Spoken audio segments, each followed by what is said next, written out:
Boyd, and he has a company called Spirit and Body Therapeutics. So it's a two-part system that Walter works with. First, the holistic approach to health and wellness, which is centered around hypnosis for the mind, and secondly, the therapeutic massage for the body. So we're here to talk about both of those things and how Walter uses that to spread his ideas and his methods and treatments throughout the community to make all of us healthier and more well. And of course, we need all that right now, I guess, with everything that we're living through right now. So we're living, as you know, through I guess, hopefully the tail end of a pandemic. And Walter is going to talk to us about what steps we should be taking to support our well-being and what we can do besides or in addition to staying inside to decrease anxiety and feel more secure about our health and wellness when we are ready to get back outside again. I think we'll hear some things about how to maintain an emotional balance between health and wellness. And hopefully, Walter will give you lots of tips on staying healthy and keeping your immune system built up and nourished so that when things open up, you'll be ready to go back outside and face the world physically stronger, mentally healthier, and all of the above. So let's get started, and I want to introduce Walter Boyd to you. How's everyone doing tonight or today? It depends on when you watch this video. Thanks for having me on here. Natalie, we met years and years ago, and I feel so proud and thankful that you still remembered me and was able to call me up, and that number still worked that you had. It still worked. First of all, I like to say that it's tough on everybody right now. Especially people like me who are handsy, who like touching people, who are like communicating with people. It's tough being inside. And it's tough on the mental well-being, just being inside and not able to go around, or when you go out, you're unable to shake a person's hand. And in my industry, touch is very important. And so we're unable to touch, and we're stands off, like I said, 6 feet back, and you have that mask on. And so a person doesn't really get to read all of your body. Your body speaks. They can't see your smile. They can barely hear you talk. And all they can see is your eyes. And it's hard to smile with your eyes, but some people can. But like I said, first of all, it's tough on everybody. And now that things are starting to open up somewhat, even in my industry, they are allowing us to be able to do massage. But we have our mask on, and it's hard to breathe for a long period of time, but we have our mask on. We're definitely cleaning down things. We were cleaning down things anyway, but we're more so now. And it's slow. People are slow coming out and doing those types of things they normally would do. So some of my regular clients are coming out now. They're slowly doing it, but the majority of them are not. They're still staying inside. So while they're there are some things they can do while they're there, some things that helped me out through these 2 months that I was in captivity, as I call it. As I call it, while I was in captivity, was that one of the things I did was take a walk every day. You don't have to be confined to your house per se, but take a walk. Every evening, once the day was over with, my wife and I would go out and we'd take a walk together. We didn't necessarily talk to one another because we've been inside all day, but just take a walk. Just walk beside me, don't say a word. Exactly. We don't need to talk. Put your headphones on. Didn't I just see you all day today? I need a break. Let's go for a walk together, but you do your thing, I'll do mine. Exactly. But a walk helps a lot. Helps to get the blood circulating. It helps you to breathe in that fresh oxygen, and you don't feel like you're in a cage, or you're not in prison. But that's really good. It's good for your head and for your mental well-being just to go take a walk. And that's pretty. That's something that most everyone can do, that's in relative. You don't even have to be in great shape, because if you feel like you No, can't walk too far, then you go as far as you are as far as capable you of can. until you build yourself up to a longer distance. Exactly. And just go out and enjoy what God has prepared for us. Just look out. And you'll be able to see people out there. We are social creatures naturally anyway. And we want to be around each other. And there's a lot of people out there that are just walking. I mean, at least here where I am located, we have trails and things of that nature that we go on Mhm. trails and we just go take a walk. And as we're walking past people, you give them the head nod. How you Yeah, doing? You know? yeah, And that means a lot to some people, especially people who are just, they're home by themselves. exactly. I had my family with me, my kids and my wife with me during this time. But some of my friends, they were at home by themselves. No one could visit them. All And you could do Walter, was have you call. seen, as you talk to them, Yes. what have you found to be some of the emotional impact that staying at home and closed in, what now, for going over 2 months in some Right. places, for some people, what kind of an impact, at least in your conversations, has that made, with people? Well, some of them, they work from home or they can work from home. So Mhm. that contact, even with their coworkers, has mean a lot. And some have expressed that they were just lonely. Right. They're just lonely. They just call you on the phone, which is good. They want to keep them kind of just lonely, and just having these video conferences like this, a lot of video conferences just to see and to reach out. But that means a lot, and saying that you're not by yourself. You're sitting at home by yourself, but we're here and we're all going through this thing together. Right. And it helps a lot. You know. And I think one of the enlightening things that people have really learned from this is that a lot of people try to act like, well, I don't need to be around people all the time, Right. but people have really discovered how much they really need that interaction between one Yes. another, as a Yes. result of this sort of a shutdown and stay inside for so long. You start to really realize we need each other. We do. We need to be around other people, Exactly. in order to not only just, you know, uh, intermingle physically, but just to be emotionally and physically well, Exactly. I'm an makes a big introvert. difference. Right. I'm an introvert. And so I need my time by myself.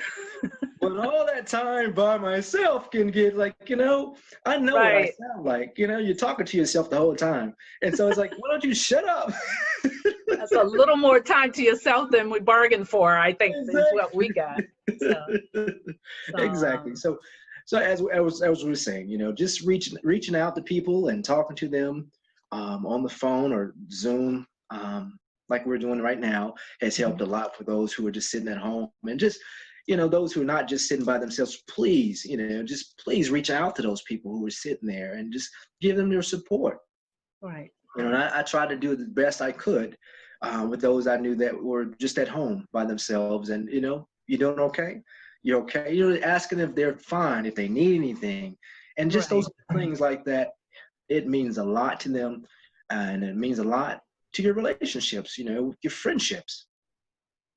And I'm sure you've seen a difference between the people that have continued to be your clients throughout this and continue to have their therapy sessions, and perhaps some of the people that have said, you know what, I'm going to stay inside. I'm not having therapy. I'm not doing anything. I'm staying away from other people. Whereas your other clients, you said, I need this to continue to thrive and feel good about myself and stay healthy. Great. Have you seen sort of a difference in There those is two types of people? yes, there is a difference in even before this happened, those were those type of people that you knew they it's more than it's not necessarily, it is a luxury, but then again, it's not a luxury. It's a need. And some people need that physical touch or being touched in a caring way, of course. And Right. it just helps them, like, makes their body feels good. If their body feels good, then their mind feels good. They start to have good thoughts. Um, there's definitely a difference in that those who are waiting and those who are coming in now, as in, even like I said, even before this happened, those different types of people that they definitely needed, or they feel as though they need it, whereas compared to others, like, I Right. don't necessarily need it. I have it, I like it, but I don't necessarily need it. But then there's those who, like I said,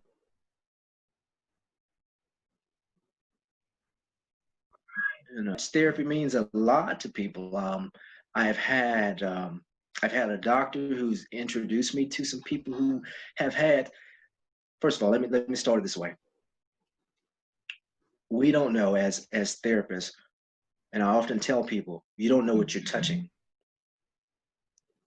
You may think that you're touching a body, but you're touching history. You're touching.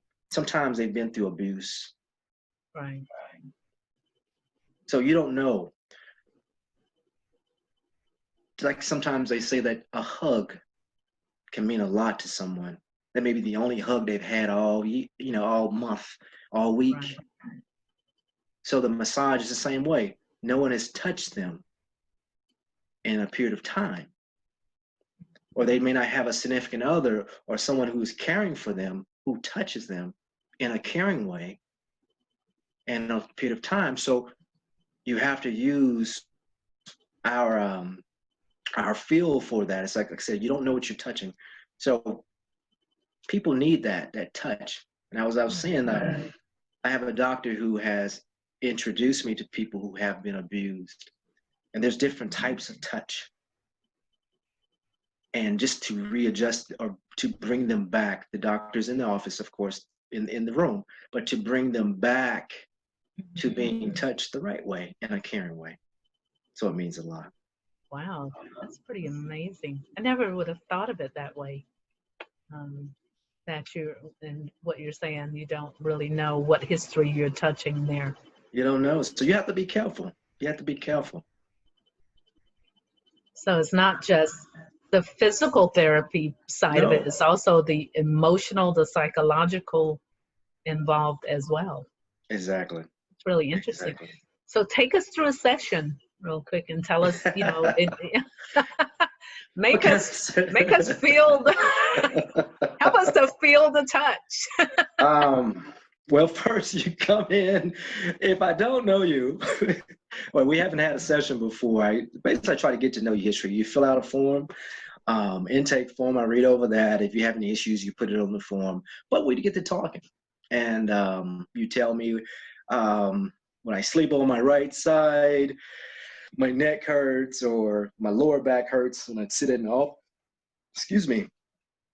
So we try to find out or figure out really what is causing the pain. Mhm. What are you doing that causes the pain in your body? Or you just may just come in, I just want to relax. And so we talk about that a little bit. I leave the room, you get underneath the sheets, we get undressed, get underneath the sheets, and we go from there. It's hard to describe. Whatever your body needs. You basically tell me, or the body tells me what type of pressure it needs, and whatever. But communication between the two of us is definitely key. Right. You can tell them that, just communicate with me. If you need more pressure, less pressure, or whatever, and communication. And even when they're not saying anything, their body is still communicating with me and telling me what it needs. Right. Right. So that's the physical massage therapeutic part. So Correct, right. correct, correct. And then the other part of what you do is the hypnosis. I'm Hypnosis. very anxious to hear about that, how that works. Okay. So do you What literally hypnotize? I I bet the do, massaging is hypnotizing as it no, on its own, right? it's two different sessions. Two different Right. two different sessions. One's a hypnosis session, one's a massage session. So it's handled in two different lights. Okay. Um, Hypnosis. How can I put it? It's your subconscious mind. It's helping to reprogram your subconscious mind, and for you to think and for you to act the way that you want to act. Mhm. Some say it's power of suggestion, and some of it is. Some of it is power of suggestion, and just putting those thoughts in that you think. We are computers. We're machines. You are right now. You are a total. I'm trying to put it in the right words. Your experiences, the way that you think is who you are right now. How can two people go through the same thing, the same experience, but come out a different way, or they think about that same experience a different way? So with hypnosis, what we help you to do is, say if you want to stop smoking or stop drinking, or you had an eating habit, and we help you to think about things a different way, or think about them the way that you want to think about Right. them. Okay. So a session with that, a session you come in, we talk about some things, you sit in a chair, I say some words, you go into deep relaxation, and you come out maybe an hour, depends on what it is, about an hour later, and sometimes you remember everything that went on, a lot of times you don't, but I record everything. So I record everything. Once you get into that state, you're in that state.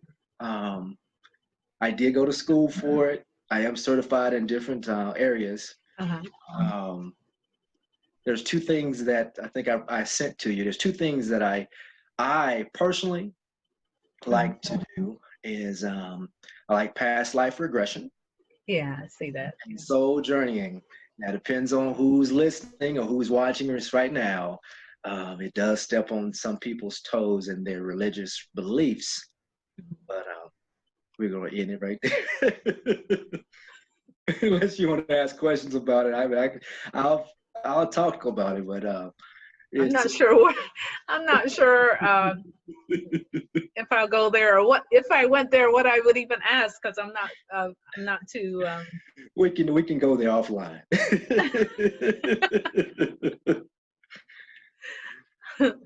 Okay, and that was what you referred to as past life regression and soul spiritual journey. Okay. Right. And it essentially means, what that means is that you have a soul. All right. We gotcha. We know that much. Yes, you have we can all agree on that, right? You have a soul, and it remembers everything. Everything. Okay. Deep in the subconscious. Right. It remembers everything. And I help you to remember those things, those lives that you've had in your past, to remember those things. A lot of your lives in the past, like I said, it's going to step on some people's toes with their religious beliefs. Gotcha. But some of the things from your past lives you bring into this life that you're living right now, to help you to remember those things, bring them to light, and you're able to deal with them. Okay. Soul journeying is the same thing, just your soul journeying, it remembering, and it telling you what it has been through. So it's somewhat similar to the hypnosis, because aren't you kind of in the hypnosis trying to get in touch with something from your past, or yes, or define what is going on? Yeah. Hypnosis is the vehicle to get to it. Right. So we use those hypnotic techniques to get to it. Once we get to it, it speaks. When I say it speaks, as in you speak with your voice, no strange voices, but you can remember. You can remember, and the images come to you. Okay. Okay. Okay. Sounds really interesting. It is interesting. I enjoy it. Now, what has been the experience? Have the people that you've taken through that process, have they? What kind of feedback did you get? Right. Well, I've had two that actually quit their jobs and go and live the life in which they want to live. Wow. Because like when a session starts for these things, is basically you are able to ask questions. You're able to ask your soul these questions, and I ask you to write down the questions, and we'll talk about the questions in which you want to ask. Once I get you into that state or whatever, what questions you would like to ask. And then you ask those questions, and it'll come back and tell you the answers. to your questions. Like I said, I've had two just quit their jobs, and they knew they were in a job anyway, that they knew that it wasn't for them, but it's looking for the right reason. Excuse me. They were looking for the right reason to just leave because they were miserable and not doing what they really wanted to do. And so once they went through the session, like I said, I record everything. And so they're able to listen to it, watch, I videotape it as well. They're able to watch themselves go through it and the answers which they get. And they said, oh, that's all that's. And so they amazing. Left. Both left the state. Both left the state. I've had some who were they were in disbelief. And it's like, it's right there. I recorded it. You can listen to it. You can watch yourself. I didn't do anything. You can see, and it just answers those questions which you have. And so some of just, like I said, they're in disbelief, as in, I don't believe that just happened. It's like, yes, it just happened.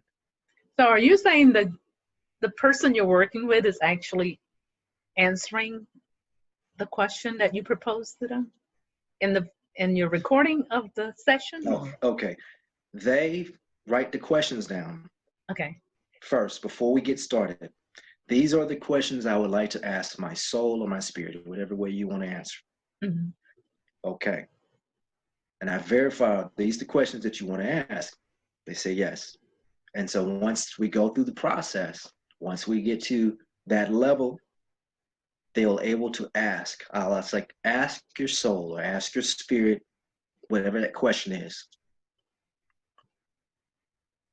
What is the answer that they're giving you? And they'll say what the answer is that they're receiving. Okay. Okay. And wow. So yeah. And then there's portions of it too. You can contact past loved ones as well. I might say a little crazy, but I'm not. First of all, I'm a skeptic. I'm gonna tell you anything. I'm a skeptic. I'm gonna question everything, whatever, until I go through it. Yeah, I'm gonna say maybe it's possible. Maybe. I'm not gonna rule it all out, but until I go through it, I've been through it, so it's like, okay, there's something to this. So. And have you had the experience yourself? Yes, 3 different ways. 3 different ways. I've had a shaman experience, like through the Native Americans. I've also had an African priestess.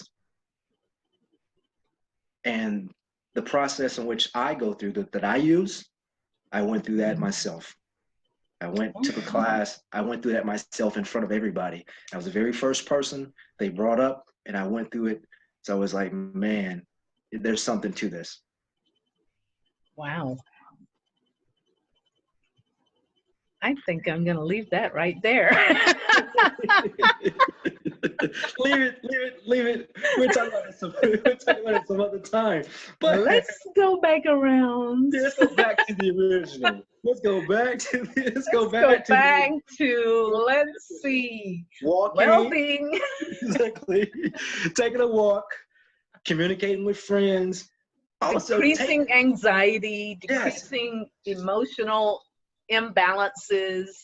Take a bath, not just a shower. Right. Candles, aromatherapy in the water, nice music by yourself. Just soak your body. Right. Take a bath. I try to take a bath like that at least once a week, and it works wonders for me because it feels good to your body overall. Your body helps your muscles relax. And like I said, breathing in those essential oils, it just helps relax your body. My kids are older, so I don't have little kids. So they're basically grown. They're in and out of the house. So I have time to myself. Yeah. And so I just go into my bathroom and just run some water, turn on some jazz or some easy listening music, and just relax. You know? Say everything. So those are things that you advise your patients to do, at least in between their appointments with you. And how do you integrate, I guess, diet with that to sort of overall well-being and, Well, to I'm the type, also talk to them about. right.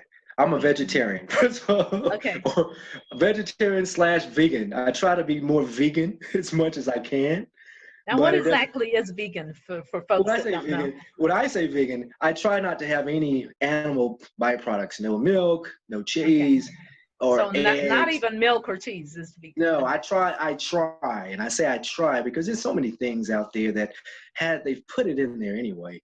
And as Yeah. you're reading the labels, it's like, man, really? So even if you have a veggie burger It's sometimes, it's in they put there. it, yeah, they put it in there. So I try to eat as healthy as possible. But with my clients, as far as eating is concerned, I don't look down on anybody because I was a meat eater too. Mhm. I love the burger, I love the steak, I love whatever. I love pork, I love some ribs, but I just gave that up. I decided to give that up. So when I'm talking to my clients about eating, I find out what they're eating. First, just have a conversation with them what they're eating. I'm not a dietitian, so I cannot necessarily give advice or medical advice on it. It's like, oh, this is what I do, but I'm giving advice. But it's like I kind of say, this is what I do. This is what I Yeah. found for myself. Everyone is different. Everyone cannot eat the way that I eat. Everyone cannot exercise the way, but try to eat as best as you can and I try to guide them towards like restaurants that have a healthier menu. Then what's your, like I asked them, what's your favorite meal? And so I try to think of ways of altering that to make it make it healthier. Yeah. Yeah. And if they're on a diet, definitely it's like you got to have a cheat day because you're gonna go crazy. You don't have a Yeah. cheat day, then it's harder because you have this real strict.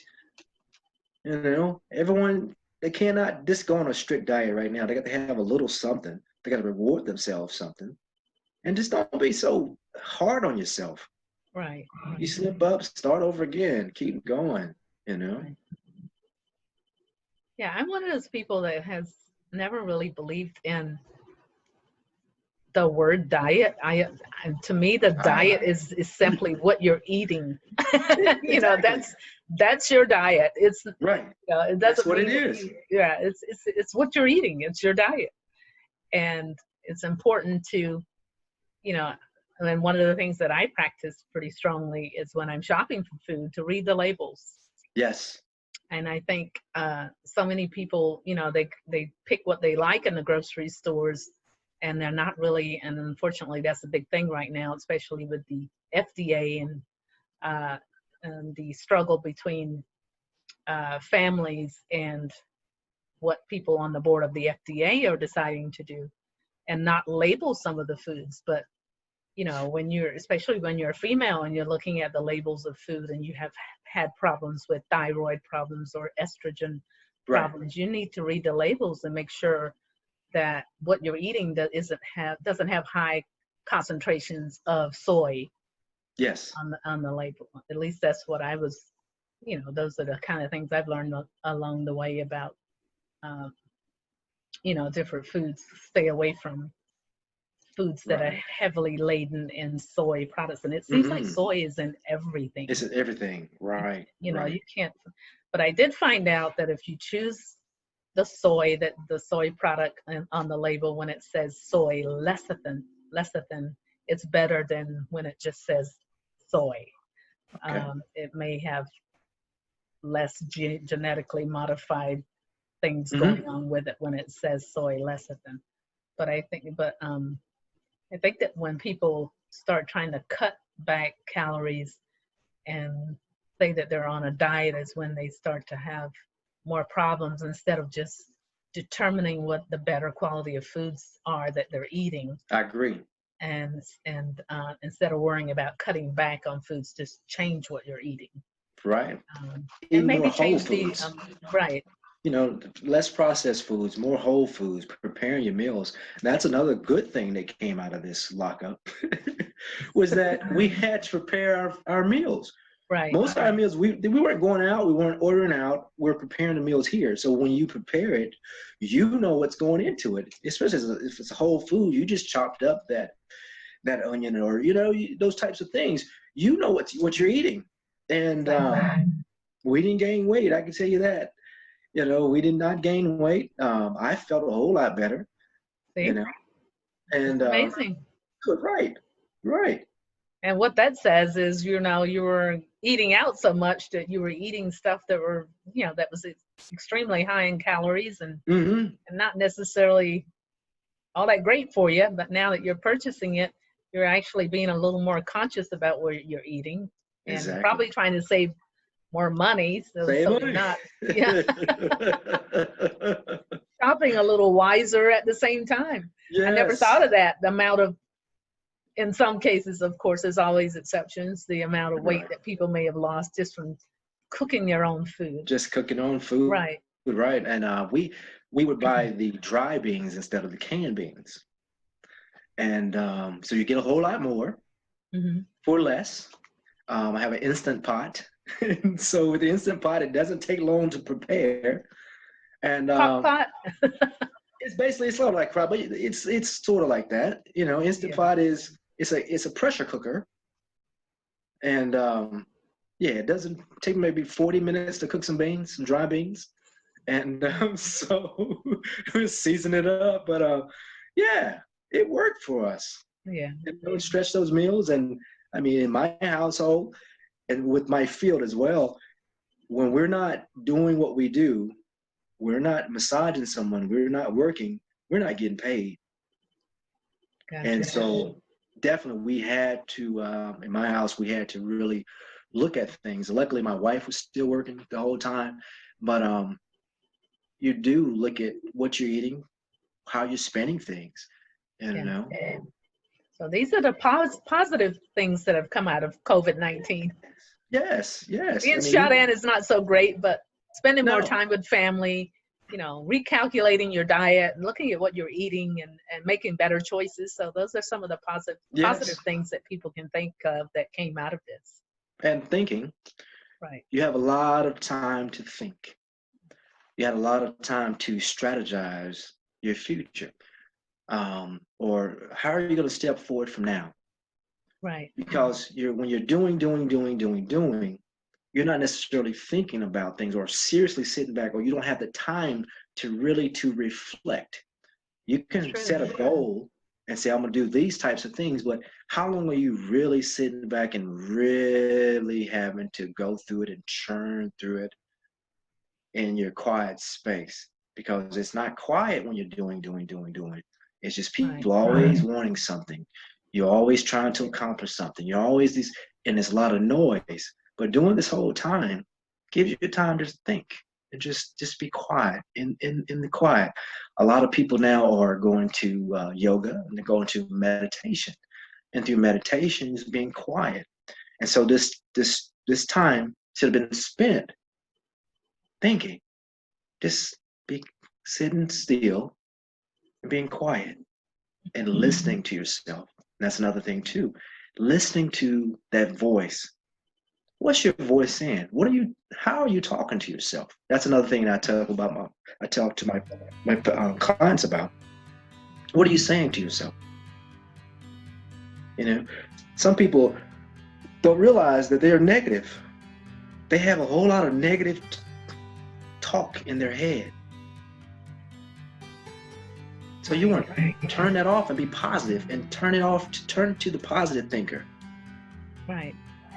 So then in your field, you have to look at the whole person, and that's holistic. Therein lies the term holistic. Right. Yeah. It's not just one thing. It's not a cookie cutter thing. It's like it's your background.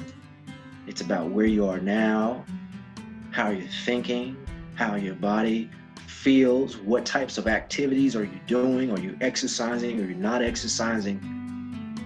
How are you eating? Like we just said. So that's the holistic thing. Look at that when they walk through the door. It's not just a body. It's a culmination of experiences. Fantastic.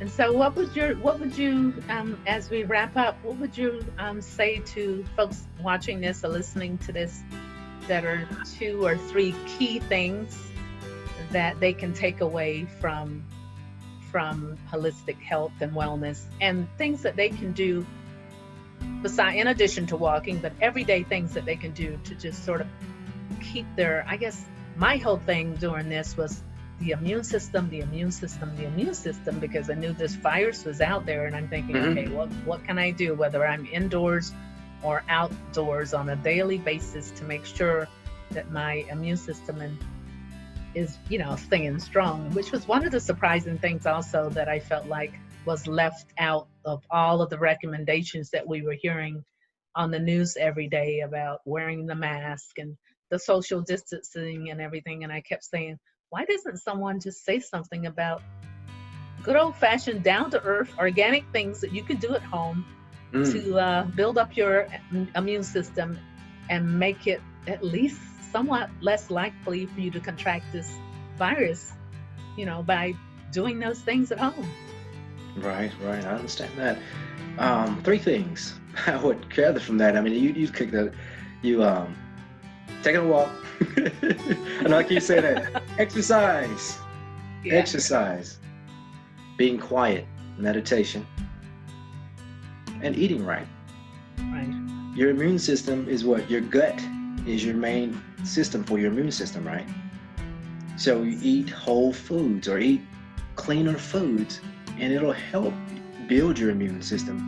If your immune system isn't churning, or your gut isn't churning through all that gunk, all that grease, and all that type of stuff, it has time to rebuild your body and to protect your body.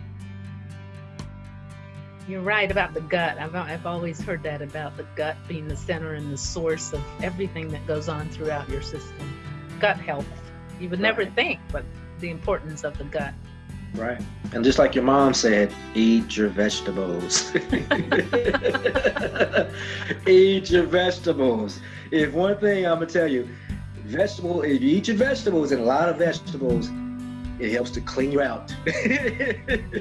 And amazingly enough, right, you can get a lot of your protein from vegetables as well. Is that what you find, being a non-meat eater?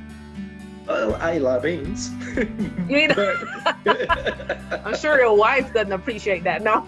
Oh, she's with me. She's eating it too. A lot of beans. But yeah, definitely a lot of greens. But those types of things that help to flush is good. It has nutrients as well as it helps to flush. It helps to flush you out. So like I said, so your body's not churning through all those types of things, and it has time to fortify your body. Gotcha. All cool. Right. Cool. All right, Mr. Boyd. Well, I hope that helped someone out there, and I think it will. I think we kind of went here and there, but it is a holistic type of thing. We went for a walk. We did. We did. We did the whole gamut of things. There may be bits and pieces in there for different people depending on, where they are with everything. But I appreciate you coming on with me and discussing. Thank you for having me. And I will probably be talking to you about some of those therapies myself at some point. I hope so. And if you would like to tell folks, that may be watching this, how they can reach out to you and maybe schedule an appointment with you for one of the, whatever form of therapy that they might be interested in. Okay. Well, it's spiritandbody.com. My wife is spiritandbody.com. Tell her to come on in and wave and say hi. She's walked away now. But it's Spirit and Body. Right now, my new webpage is being developed, so if it doesn't come up, it is like that. They can also contact me by telephone number 704-957-1450. And if I don't answer the phone, just please leave a message and I'll get back to you as soon as I can. Most of the time I'm with clients, so I cannot answer the phone, but if you leave a message, I will definitely try to get back to you within the next 3 hours or so, okay? Okay. Did you 704 so 704-957 1450. 1450. You have the same 3 digits as I do, 704-957. Funny, 957. Okay, so thank you so much, and Thank we you. will hopefully get to talk again soon. And good luck with your, with your sessions and with your career as you continue And to good luck build to it. you. And I appreciate it. All right. Thank you so I much. will share this with you, and as soon as I tweak it a little bit. All right. Take care, Have a and good thank night. you so All much right. again. All right. Bye-bye. Bye-bye.